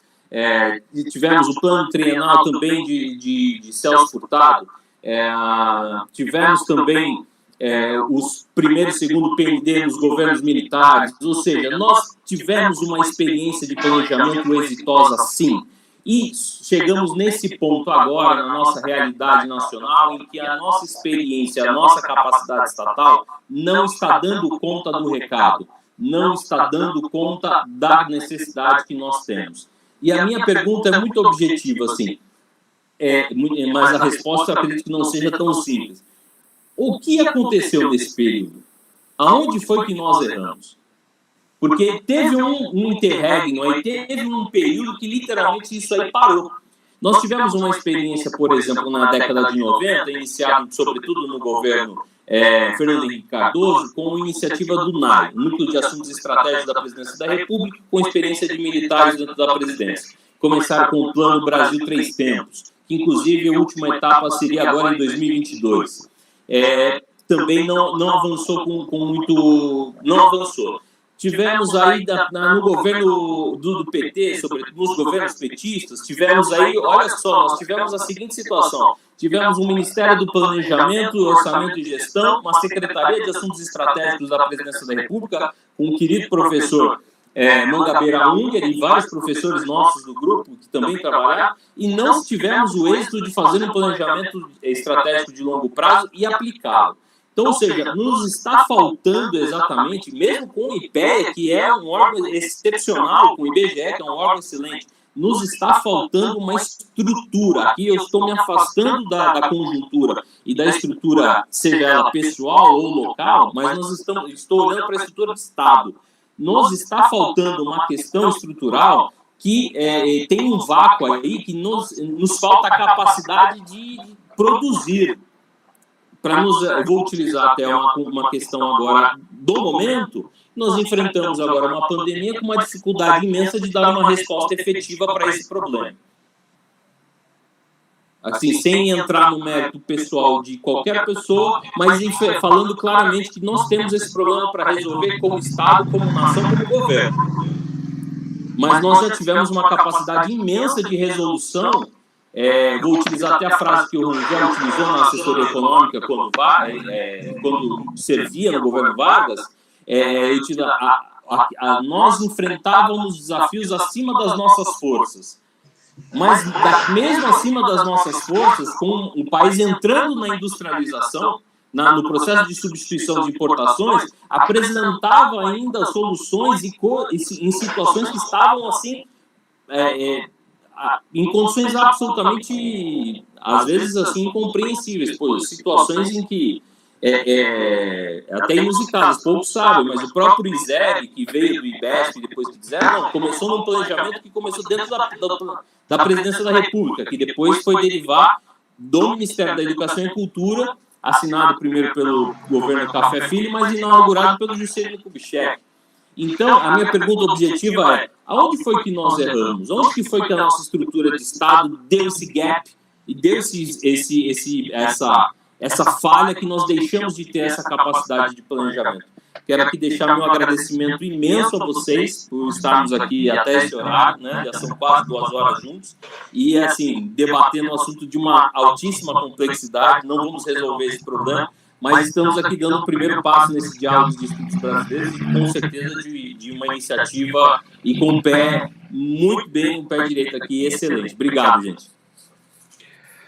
Bom, deixa eu dar a minha resposta tentativa, quer dizer, na verdade, Adami, essa sua pergunta é pergunta de $1 milhão, né? Quer dizer, onde foi que onde foi que erramos? A gente errou. A gente sabe que errou, né? O país deu errado. Quer dizer, meu pai migrou para o Brasil em 1954, né? Ele nasceu em 1937, então ele tinha 17 anos quando ele chegou no Brasil. Quer dizer, ele ainda prestou o serviço militar da Espanha aqui no Brasil. Ele fez jurou a bandeira espanhola no consulado da Espanha, no Rio de Janeiro. Né?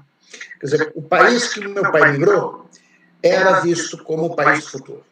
Quer dizer, Brasil, Argentina, os países da América Latina em geral receberam enormes fluxos de imigrantes espanhóis e portugueses, quer dizer, nos anos 50. Né? Minha mãe também veio de Portugal, quer dizer, se conheceram no Brasil, né? Mas o Brasil era o país do futuro. Quer dizer, e ele crescia, quer dizer, você tinha uma série de problemas, você tinha miséria, favelização das cidades, quer dizer, tudo que está associado à urbanização e tal, mas o país ia crescendo. Né? E a perspectiva era de que esses problemas iriam ser resolvidos ao longo do tempo. Né? Mas aí, com a crise dos anos 80, eu acho que alguma coisa mudou na cabeça brasileira. Aí tem que ser uma coisa mais sociológica. Eu vou usar um termo de um artigo que foi escrito pelo meu querido amigo César Benjamin, né? Que o artigo tem o título Uma Certa Ideia de Brasil. Né? Quer dizer, eu acho que havia em comum entre Getúlio Vargas, Juscelino Kubitschek e os militares uma certa ideia de Brasil. Né? Ou seja, a ideia, o que quer dizer com essa certa ideia de Brasil? De que o fato de nós sermos um país tropical, constituído por um povo miscigenado, né, que é uma miscigenação de brancos, índios e negros, isso não era uma desvantagem, pelo contrário, era uma vantagem. Né? Quer dizer, vários autores, Gilberto Freire, entre outros, né, procuraram justamente mostrar a vantagem do mestiço, né, de que nós não éramos uma raça inferior. Né? Aí você olha a declaração do Zé Celso, fecha os ouvidos, a declaração do presidente do IPEA, né, algum tempo atrás, no Valor Econômico, né, dizendo que a indústria não é para brasileiro. Ele disse isso. A indústria não é para brasileiro. Esse negócio de indústria é um negócio muito complicado, sabe? A gente tem que se dedicar àquilo que a gente sabe fazer, que é a agricultura, mais uma indústria ali ligada aos recursos naturais, tá, não sei o quê. Aí hoje eu estava vendo o Valor pelo tablet, aí vem um fulano lá, não vou citar o nome do fulano, é um guri lá do INSPER, né, dizendo o seguinte: o Brasil não tem maturidade para ter empresas estatais. Ou seja, é a reação do complexo de vira-lata. Quer dizer, nós tínhamos a geração do Getúlio Vargas, do Juscelino e também dos militares, que eles viveram isso. Né? Eles tinham a ideia do destino de grandeza do país. O Brasil seria grande. Né? Bastava resolver, tinha que desenvolver, tinha muita coisa para fazer e tal, mas o Brasil seria grande. Seria um grande país. Né? E nós perdemos isso. A gente se contenta com pouco. Quer dizer, eu costumo dizer o seguinte, para tentar explicar a maluquice que é o governo Bolsonaro. Como as pessoas já se contentaram, ou já se conformaram, melhor dizendo, com o fato de que não vão progredir de vida, não vão conseguir melhorar o seu padrão de vida, então eles agora estão discutindo coisas do tipo, discute, enfim, questões identitárias, aí tem gente que é contra os gays, tem gente que é contra não sei mais o quê, o Bolsonaro, eu vou votar no Bolsonaro porque ele pensa que nem eu, sobre a respeito da sociedade, etc, etc. Quer dizer, quando eu olho um Bolsonaro, o jeito que ele se comporta, o jeito que ele se veste, o jeito que ele se fala, e você compara com os discursos e com a maneira de vestir de Getúlio Vargas e Juscelino Kubitschek, é de chorar. É de chorar. Ou seja, nós estamos sendo governados por pessoas que, em outras situações, né, o Bolsonaro, máximo que ele poderia aspirar, né, era se continuar indefinidamente deputado federal do baixo clero. E já é muito. Ele já devia ter sido caçado pelas barbaridades que ele falou no Congresso Nacional, inclusive na sessão de impeachment da presidente Dilma. Tá? Então, assim, eu acho que nós perdemos uma certa ideia de Brasil. Quer dizer, essa frase, e com isso eu concluo a minha apresentação, na verdade o César Benjamin pegou emprestado do general Charles de Gaulle, né? Quer dizer, o general de Gaulle, só para contar a história, ele fugiu para a Inglaterra, né? Quando a França se rendeu, mas ele foi até o aeroporto acompanhar, né, o embaixador inglês na França, que estava se retirado, eles se cumprimentam, né? E aí, quando o avião começa a fazer taxiamento para a pista, o de Gaulle corre para dentro do avião e foge para a Inglaterra. Ele deserta, né? O deserto francês. E aí, a BBC, quando vai entrevistar o general de Gaulle em Londres, pergunta, mas, general, por que o senhor, o que lhe motivou? Ele falou, não, eu tinha uma certa ideia da França, e nessa ideia da França que eu tinha era incompatível com a ocupação alemã. Por isso eu tive que tomar a decisão que eu tomei. Tá? Então, quer dizer, é isso que está nos faltando, uma certa ideia do Brasil. Tá? A gente voltar a pensar grande, ao invés dessas discussões pequenas, paroquiais, rasteiras, entendeu? Que nós estamos discutindo no Brasil. Pelo amor de Deus. É surreal o nível do debate econômico e político. Quer dizer, o debate econômico ele é misto de terraplanismo, com bruxaria, entendeu? Enfim, tudo que há de mais atrasado possível na economia. Tá? E o debate político também. Quer dizer, eu estava vendo aqui agora e pode ser que a deputada Bia Kicis seja mesmo a presidente da CCJ. Pelo amor de Deus. Pelo amor de Deus. Isso é o equivalente a você abrir os portões de Roma para os bárbaros. Isso é o equivalente a isso. No Brasil, não é uma disputa entre direita e esquerda. É uma disputa entre a civilização e a barbárie. Isto que está nos governando é um visigodo. É um visigodo. Ele quer pôr fogo em Roma.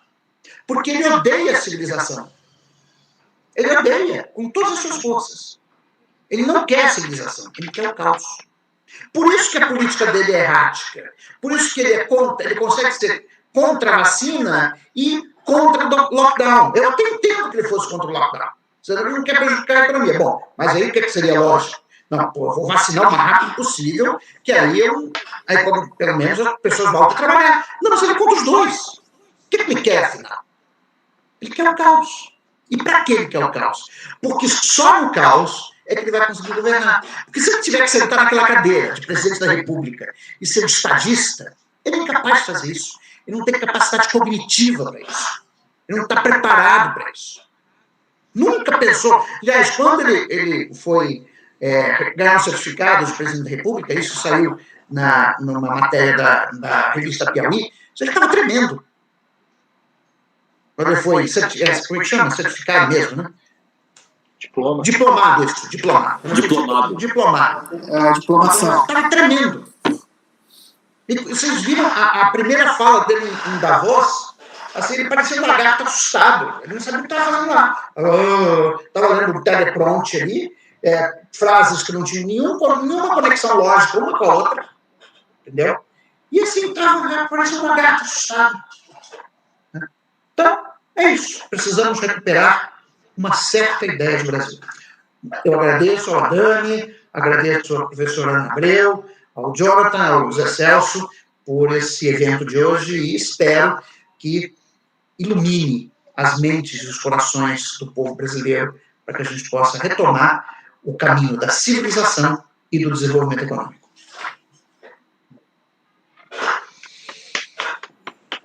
Excelente, estou aqui respirando junto e forte, porque realmente é algo complicado, mas abrilhantou as duas perguntas, professor José Luiz Loureiro, e agora o José Celso vai fazer as suas considerações aí em relação ao que o Adame nos colocou, para que a gente possa encaminhar aí para a finalização do encontro.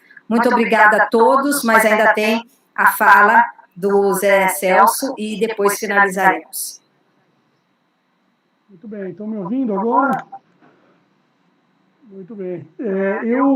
Peço desculpas aí que tive esse problema aqui de ter caído aqui a rede no final da minha apresentação, e aí eu perdi a intervenção do professor João, não consegui ouvir, mas peguei essa última fala do professor, com qual concordo em número grau, né?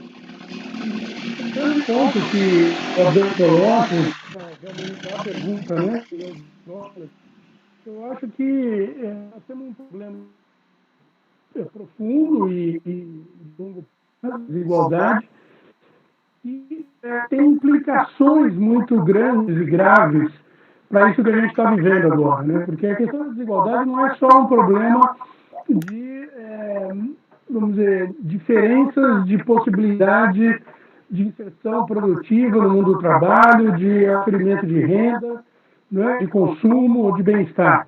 Né? Ela também tem implicações políticas, né? Ou seja, ela torna frágil a nossa democracia e ela torna frágil a nossa capacidade de gerar, de produzir uma classe política que espelhe as reais necessidades e possibilidades da nação, né? Ou seja, do conjunto da sociedade brasileira.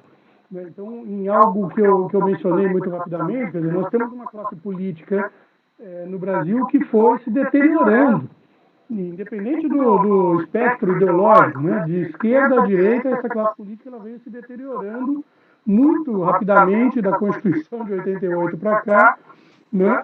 De modo que ela hoje espelha apenas um subgrupo da população, né? Ela reflete um conjunto de interesses particulares, né? De natureza questionável do ponto de vista da sua capacidade de projetar para o futuro um país desenvolvido, solidário, né? Equânime, soberano, democrático, etc.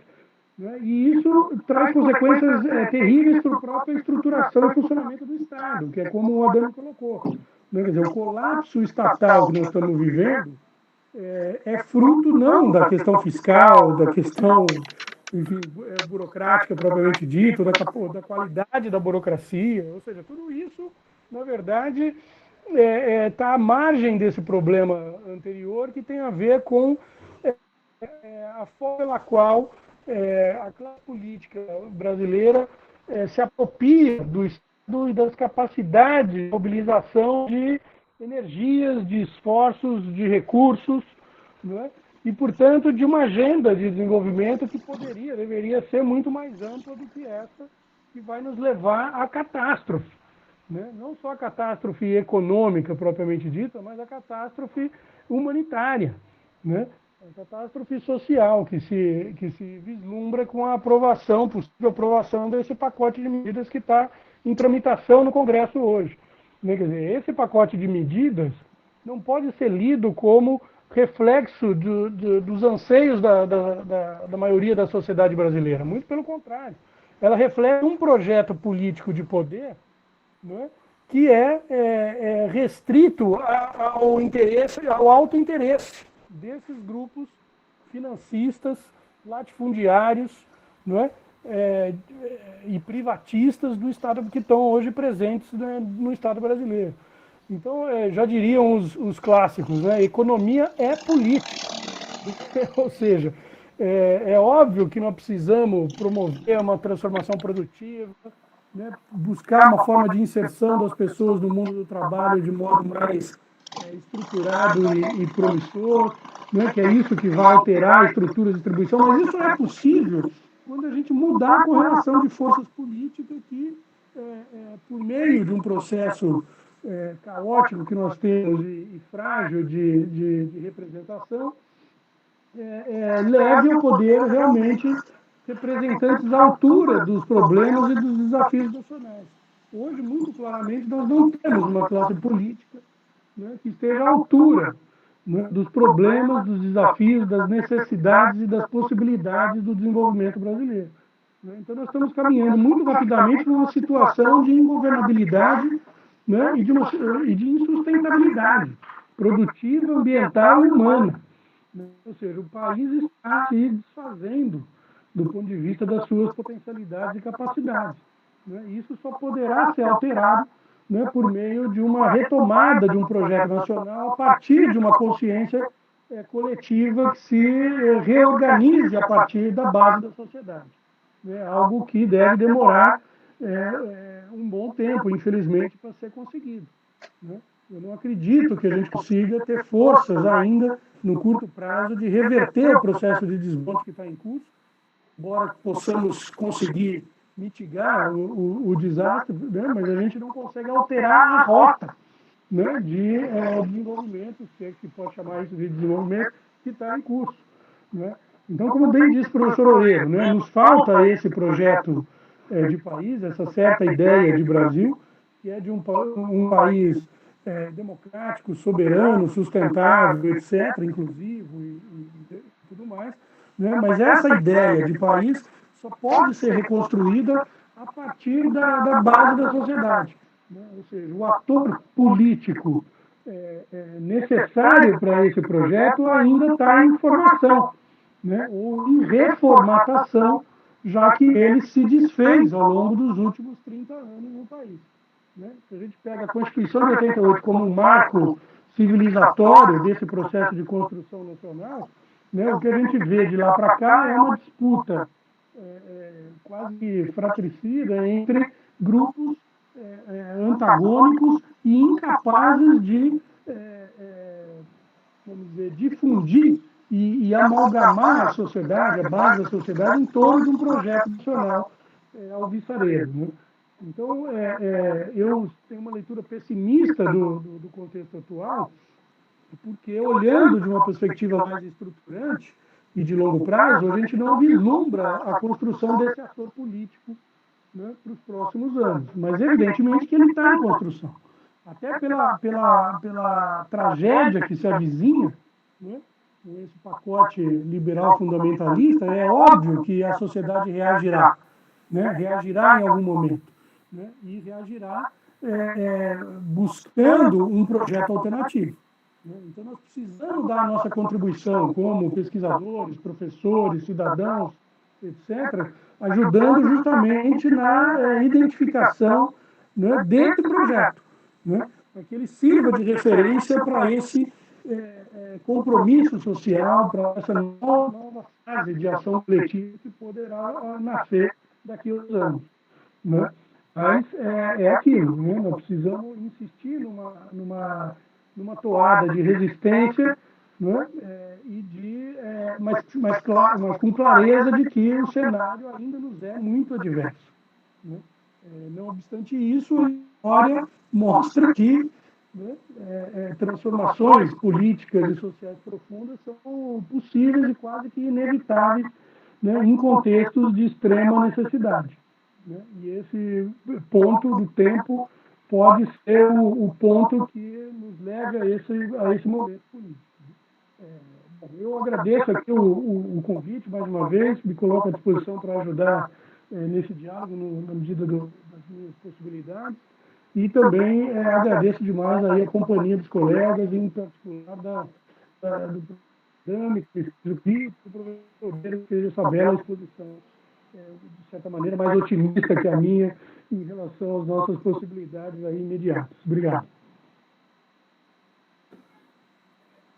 Bom, quero agradecer o diálogo qualificado frente a tantos desmontes, ataques, reducionismo, terraplanismo, mesmo trazendo aí o que o José Celso falou, mesmo com um cenário difícil, a gente precisa acreditar que isso está em construção, a transferida é por ela que vai tudo acontecer.